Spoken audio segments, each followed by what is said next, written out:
I'm Maria Dalton, and I'm about to turn 25 this year. I've been happily married for 3 years, and my son Martin just celebrated his fourth birthday. When I first got married, I worked full-time, but now I work part-time at the same company. My husband, Kevin, is 30 years old, so he's 3 years older than me. Our journey from dating to marriage started with Kevin's passionate advances. However, after we got married, I noticed a change in his behavior. He became more controlling. Kevin has a 20-year-old sister named Jane Dalton. They have a big age gap, and Kevin tends to spoil her. Before we got married, I didn't mind Jane's frequent visits and thought they got along well. However, after our wedding, I started noticing changes in her behavior. Jane often drops by unannounced at any time and expects to be served, never bringing any token of appreciation. Despite Jane's changes, Kevin expects me to accommodate her demands. Jane acts like I'm invisible, only addressing Kevin with a casual, "Brother, I'm here again." Even if I haven't prepared for an additional guest, I end up serving dinner to Jane. Kevin, instead of understanding, blames me and insists I should have been more considerate. Although Jane apologizes verbally, it's clear she enjoys Kevin's preferential treatment. I often end up with leftovers, preparing my own meal while Kevin and Jane chat on the sofa, leaving the dining table messy. They never acknowledge Martin or me, treating us more like hired help than family. One evening, as I was about to take a bath with Martin, Kevin interrupted loudly, instructing me to buy a cake for Jane, despite it being late. Jane insisted on having it immediately. Kevin blamed me for the delay, so I reluctantly headed to the cake shop with Martin in tow. Overhearing their conversation, I learned they were criticizing me for being inconsiderate and questioning Kevin's decision to marry me. Meanwhile, Martin, though unable to grasp their words, sensed the tension in our relationship. Suppressing my emotions, I asked him about his cake preference, and he cheerfully requested one with lots of fruits. Our trip to the cake shop was filled with discussions about cakes, momentarily pushing aside Kevin's harsh words. We arrived just before closing time and fortunately found the cake Jane desired. We purchased 2 cakes, including the fruit-loaded one Martin wanted. Back home, I served the cakes to Jane and Kevin, then prepared Martin's cake and headed to the dining room. As soon as I placed it in front of Martin, Jane pointed and expressed her desire for that cake. Before I could react, Kevin moved Martin's chosen cake in front of Jane, disregarding Martin's protests. Kevin justified his action by claiming he bought the cake with his earnings and had the right to choose.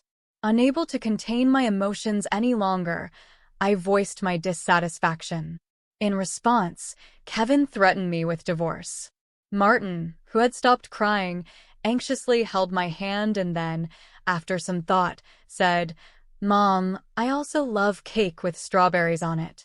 "Yes, it's really delicious," while eating the cake Jane initially wanted.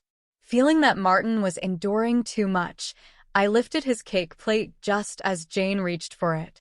I took Martin to the next room to protect him from further distress, so he could enjoy his cake in peace. Kevin apologized to Jane, saying he was sorry for being stingy. Despite wanting to retort, I held back for Martin's sake. Watching Martin innocently enjoy his cake was a heartwarming sight. After finishing the cake, we decided to have a late bath and sleep in Martin's bed. The next morning, I discovered Jane had already left. As I prepared breakfast, I heard Martin crying. Shockingly, his piggy bank, a gift from my father, was broken and the saved money was gone. Martin, who always said good night to the piggy bank, was heartbroken. When I questioned Kevin about it, he casually mentioned that Jane needed some money, so she took it from the piggy bank. Holding a crying and shaking Martin, I felt his pain so acutely that I cried with him.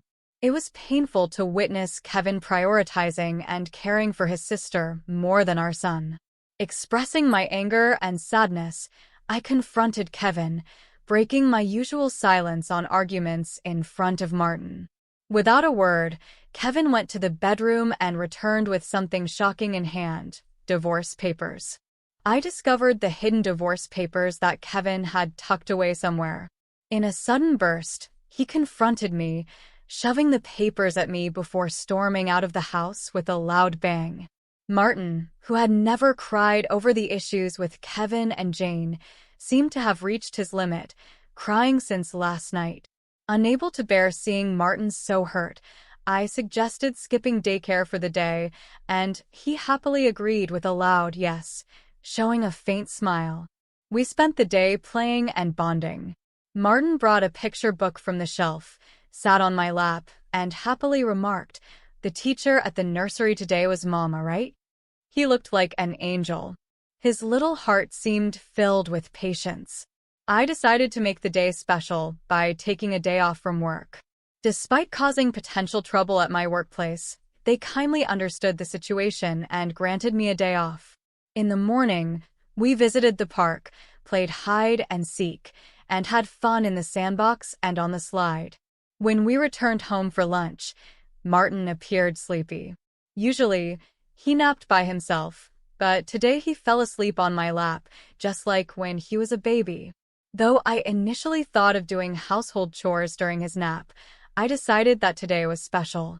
Instead, I allowed myself to be healed by his peaceful sleeping face and gentle breathing. However, my serene moment was abruptly interrupted by a noise from the entrance, indicating the front door had opened. As it wasn't Kevin's usual time to come home, I became suspicious. I quickly hid in the bedroom closet, clutching Martin. A voice echoed through the house, and to my surprise, it was Jane. Trembling with fear, I listened as she searched for something, expressing frustration over not finding it. Jane then made a phone call, mentioning Kevin and discussing their unsuccessful search. After hearing her lock the front door and leave, I put Martin to bed and contemplated the strange events. I couldn't comprehend why Jane had entered the house and what they were looking for. Suddenly, Kevin seemed like a stranger, and I felt a mix of disgust and fear towards him. Swiftly packing essentials for Martin and myself, we headed to the station and took a train to my parents' house. Fortunately, their home was nearby, just 2 stations away. Although I hadn't contacted them beforehand, my parents sensed something from my expression and welcomed us without asking questions. I shared the entire ordeal with my parents, including my fear of staying at our house due to Kevin and Jane's actions. Upon hearing my story, my mother suggested that Jane might have been looking for my belongings, possibly cash or cards.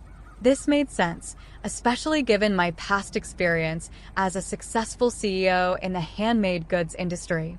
I had entrusted the company to friends when I decided to prioritize raising my child after getting married. Although I still worked part-time and communicated with the company from home, Kevin was unaware that I was still the CEO. I discovered the hidden divorce papers that Kevin had tucked away. I suspected that he thought I had a decent amount of savings. While I've mentioned to him that I still receive some assistance from the company, I've deliberately kept the details about being the CEO and my savings private. This secrecy stems from realizing early in our marriage that Kevin struggles with managing money and tends to spend everything he earns. Kevin at first provided only $200 a month for food expenses and even suggested I quit my job to become a full-time housewife. However, with the financial strain of raising Martin and only $200 for food, I never agreed to be a full-time housewife. Eventually, he reluctantly allowed me to work part-time. To ensure I wouldn't consider divorce, Kevin had me sign a post-marital property waiver through a lawyer. Since Martin's birth, I used my savings for his nursery fees and clothes, as I've only received $200 for food. I've never asked Kevin for additional funds beyond the food budget, leading him to believe I have savings. Considering Jane's apparent need for money and Kevin's perception of my financial situation, they might be searching for my cash cards. I have a separate savings account dedicated to Martin, with a portion of my salary directly deposited into it each month. Despite their search, they won't find the cash cards as I always carry my valuables with me. However, there's still an unsettling issue. Jane might be entering our house even when we're not there, and Kevin may be allowing it. Following my father's advice, I decided to store my valuables, including the cash cards, in my parents' safe. As I pondered their need for money, Martin approached my father, crying over his broken piggy bank and the shattered promise of saving up. My father, angered by Martin's story, vowed to call Kevin. My mother suggested finding out their purpose calmly, as Kevin's mention of divorce might shift blame to us, making the divorce more favorable for him. To ascertain their purpose, I decided to record their conversation. Consulting a lawyer who is a friend of my father's, I returned home and began cooking dinner, keeping my phone screen down to record secretly. Kevin arrived home, surprising me by immediately asking about my cash cards. When I questioned him, he gave vague answers, attempting to deceive me. When I remained silent, Kevin grew agitated and demanded all my part-time money for his sister. Refusing, I explained it was for Martin's savings. In response, he angrily pushed the signed divorce papers toward me, declaring that I was living off his money and didn't need to save for Martin. He even uttered words implying he valued Jane more than our son. Hearing this, I stopped preparing the meal, put the divorce papers in my bag, took Martin's hand, and headed for the door. Kevin, in a loud voice, declared his serious intent for divorce, instructing me never to come back. I responded by stating I wouldn't return to a house where a stranger could come and go freely. After leaving, I received numerous messages and calls from Kevin, which I ignored. Turning off my phone, I sought refuge at my parents' house, sharing the recording and divorce papers with them. Although I confessed to having no love or affection for Kevin, I expressed concern for Martin. My parents advised me to do as I pleased, acknowledging the potential emotional impact on Martin if a divorce were to occur. While grappling with the decision to divorce Kevin, Martin expressed his hunger. My mother, seeing my distress, kindly made hamburgers, his favorite dish. Overwhelmed with emotions, tears welled up in my eyes as my mother told Martin with a warm smile that she prepared the hamburgers so that he and I could visit whenever we wanted. Taking a bite, Martin exclaimed with joy, praising Grandma's hamburgers and expressing a desire to eat them every day. I responded, saying it's because the hamburger contains the love I have for him. In a touching gesture, he took a big bite and offered it to me. Moved by Martin's kindness, my tears couldn't be held back, and even though I tried to stop them, they persisted. My father, noticing Martin's concern, reassured him that my tears were of happiness, not sadness. Hearing this, Martin, in a moment of understanding, hugged me, and my father's eyes turned bright red. Realizing the blessing of being with family, I remarked to Martin that family is precious. Surprised, he questioned if Dad had mentioned that only Jane was family.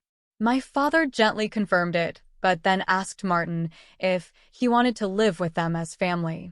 With a laugh, Martin happily agreed, making everyone smile naturally. Despite contemplating divorce, the meal felt so happy that I finally decided to part ways with Kevin.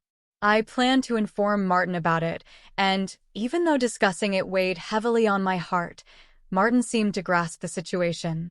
Happily, he expressed the desire to live as a family, embracing the pet dog and calling him his younger brother, despite the dog being older. Preparations for the divorce began, starting with contacting a lawyer who was a friend of my father's.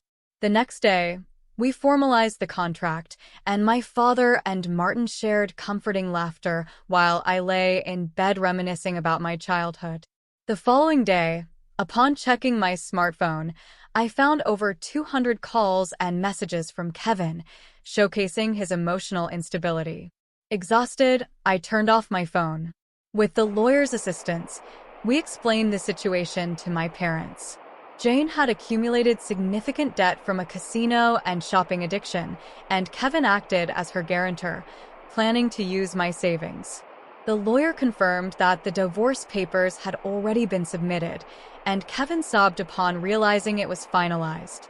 Despite expecting disagreements about child support, he signed a pledge to pay $340 to Martin every month.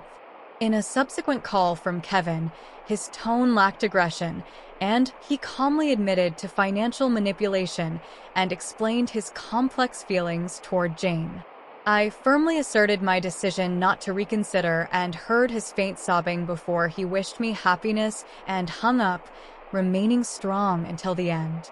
Embracing the new chapter in our lives, Martin and I settled into a peaceful routine at my parents' house. My parents provided unwavering support, ensuring Martin felt loved and secure. The warmth of family enveloped us, and slowly, the shadows of past turmoil began to fade. Martin thrived in this nurturing environment, and I found solace in the loving embrace of my family. Together, we embarked on a journey of healing and new beginnings, cherishing every moment of our newfound happiness. I discussed future plans with my parents and decided to stay with them until Martin grows up. Resuming my role as the company president, I found a renewed sense of purpose and stability. Later, I learned that Kevin and Jane had informed their parents about the divorce and the debt, which resulted in their disownment. Today, I find happiness being with my family. Living with my parents has provided a safe and nurturing environment for Martin. He thrives with the constant love and attention from his grandparents, and I feel a profound sense of relief knowing he is in a stable home. Returning to my role as president of the handmade goods company has been empowering. My colleagues welcomed me back with open arms, and I found joy in reconnecting with my passion for the business. Balancing work and family life has been challenging but deeply rewarding. Martin often spends his days playing in the garden with our dog, his younger brother, and enjoying his grandmother's delicious meals. My parents' home is filled with laughter and warmth, a stark contrast to the tense environment we left behind. Despite the initial struggles, our days are now filled with simple joys and meaningful moments. My parents and I often sit together in the evenings, sharing stories and planning for the future.